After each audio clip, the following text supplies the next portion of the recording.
क्यों करा जाता है पूर्णिमा का व्रत? पूर्णिमा का व्रत करने का कारण क्या है बताइए? आप इतने सालों से कर रही हो, कई माताएं कर रही होंगी पूर्णिमा का व्रत।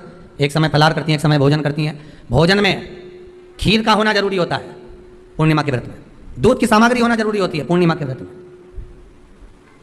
12 महीने की पूर्णिमा करो मना नहीं है। और पूर्णिमा उठाने का भी समय होता है चैत्री। चैत्र के महीने की जो पूर्णिमा होती है, चैत्री पूर्णिमा पहली पूर्णिमा मानी जाती है, इसलिए चैत्री पूर्णिमा को सिद्ध पूर्णिमा कहते हैं, कार्य सिद्धात्री पूर्णिमा कहते हैं, सिद्ध करने वाली। मनोरथी पूर्णिमा कहते हैं।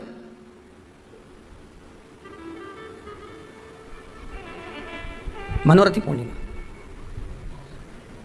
इसलिए पूर्णिमा का व्रत कहां से उठाया जाता है? चैत्र के महीने की पूर्णिमा से पूर्णिमा का व्रत उठाया जाता है कि मैं महीने की पूर्णिमा करूंगी तो चैत्र पूर्णिमा से उसको उठा लिया जाता है। पर उसका एक नियम रहता है, आप फलाहार करें अपनी जगह पर है, पर एक समय भोजन कर रहे हैं वो अपनी जगह पर। भोजन के साथ में मीठे के साथ थोड़ा दूध की सामग्री होना जरूरी होती है। और क्यों करते हैं पूर्णिमा का व्रत? किस लिए किया जाता है, क्यों करा जाता है? उसका व्याख्यान वर्णन शिव महापुराण के अंतर्गत स्कंद पुराण में लिखा गया। स्कंद पुराण में वर्णन किया है श्री वेदव्यास जी महाराज ने। कहा ये पूर्णिमा का व्रत इसलिए किया जाता है कि व्यक्ति का जब मन गलत भ्रम में जाने लगता है, मन जब गलत जगह पर जाने लगता है, तो ये मन को गलत जगह पर ले जाने वाला कौन होता है? तो कहा ये चंद्र होता है। व्यक्ति की राशि के अंतर्गत, व्यक्ति की पत्रिका के अंतर्गत, व्यक्ति की ग्रह दशा के अंतर्गत जब चंद्र बेकार चलता है तो व्यक्ति अच्छा करते करते भी बेकार करने लग जाता है। चंद्र डोल रहा है। कई माताएं कहती हैं गुरुजी हमारे बेटे को आशीर्वाद दीजिए, बहुत गलत संगत में जा रहा है। मतलब समझ जाना कि चंद्र गड़बड़ जा रहा है। बेटी अगर गलत मार्ग पर जा रही है, बेटी अगर गलत संगत में जा रही है, किसी अन्य व्यक्ति की ओर आकर्षित हो, चंद्र गड़बड़ हो रहा है, उसका चंद्र कहीं जा रहा है। कोई पुरुष, कोई लड़का, कोई गलत मार्ग पर जा रहा है, चंद्र गड़बड़ हो रहा है। घर में जो क्लेश उत्पन्न होता है, घर में जो विवाद उत्पन्न होता है, उस विवाद को रोकने के लिए केवल चंद्र की ही, इसलिए तो पूर्णिमा घर की नारियां हमारे यहाँ हिंदू धर्म में यहाँ तक स्कंद पुराण में कह दिया कि प्रत्येक पूर्णिमा। आप लोग का कभी आप लोगों ने सत्यनारायण जी की कथा करवाई? जितने लोग आस्था चैनल पर कथा सुन रहे हैं, जितने लोग फेसबुक यूट्यूब पर कथा सुन रहे हैं, यूट्यूब पर कथा का श्रवण कर रहे हैं, उन्होंने कभी सत्यनारायण की कथा करवाई होगी? तो उसमें लिखा है हर कार्तिक, हर पूर्णिमा को, हर संक्रांति को ब्राह्मण सत्यनारायण भगवान की कथा या राजा या वैश्य कथा को कराता था, या बढ़िया कथा कराता। सुनी कि नहीं सुनी बात? सत्यनारायण भगवान की कथा में लिखा है, स्कंद पुराण के अंतर्गत जो सत्यनारायण भगवान की कथा का स्मरण किया उसमें लिखा है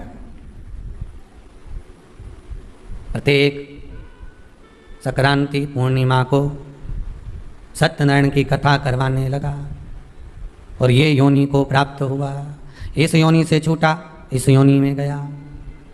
लिखा है, सब कुछ लिखा है। अब उत्ते से समझ जाओ कि पूर्णिमा को सत्यनारायण की कथा करने का बोला है।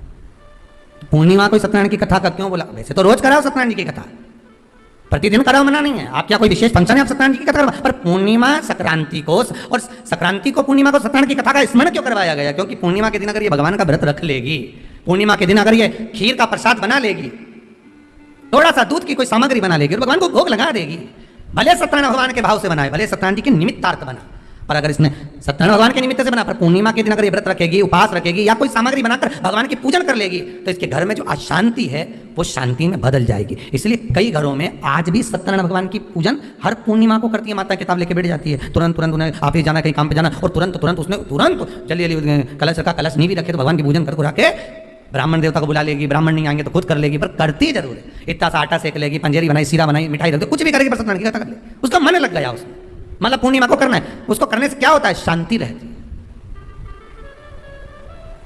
शीतलता रहती है। जिसके घर में हर महीने की पूर्णिमा को खीर बनती हो, ध्यान दीजिएगा, बहुत सुंदर संवाद चल रहा है, बहुत ध्यान देने वाली बात है। प्रत्येक महीने की पूर्णिमा को जिसके घर में दूध की सामग्री बनती हो, दूध की सामग्री तैयार होती हो, खीर प्रसाद तैयार होता हो, उसके घर में कभी क्लेश नहीं हो सकता। चाहे सास बहू एक दूसरे के सामने हो कहे ना, सांप और नेवले की लड़ाई क्यों ना, फिर भी शांति हो जाती है। पर प्रत्येक महीने की पूर्णिमा होना चाहिए। ये नहीं कि तुमने एक महीने की पूर्णिमा पे बना लिया और दूसरे महीने की पूर्णिमा को गायब कर दिया। फिर किसी ने कह दिया आज चूरमा तो बन रहा है, दाल बाटी तो बन रही है चूरमे के साथ में, लड्डू बन रहे हैं, तो काय को खीर बना रही हो? तो तुमने अब वो खीर प्रसाद। जैसे प्रदोष व्रत का जो उद्यापन होता है, प्रदोष के व्रत का जो उद्यापन होता है, उसमें सबसे मूल क्या है प्रदोष व्रत के उद्यापन में? कि दो चीजें मूल है प्रदोष व्रत के उद्यापन में, कि आप प्रदोष का व्रत करो तो या तो 11 करो प्रदोष तब उद्यापन करो, या 26 प्रदोष करो तब उद्यापन करो, या उससे ज्यादा कर लिए तब उद्यापन, तुम्हारा मन हो जब उद्यापन करो। पर उद्यापन की मूलता में दो चीजें कि प्रदोष के दिन के एक दिन पहले गणेश जी की पूजन हो जाना चाहिए। उद्यापन की जो पूजन होती है वो पहले गणेश जी की पूजन एक दिन पहले हो प्रदोष के, और प्रदोष वाले दिन फिर हवन यज्ञ पूजन करा। और हवन में क्या चीज जरूरी है? खीर बनाकर 108 बार शंकर जी की नाम की पार्वती के साथ की आहुति देना जरूरी है। खीर की महत्वता यहां। चलो और सहज भाषा में समझिए, और सरल भाषा।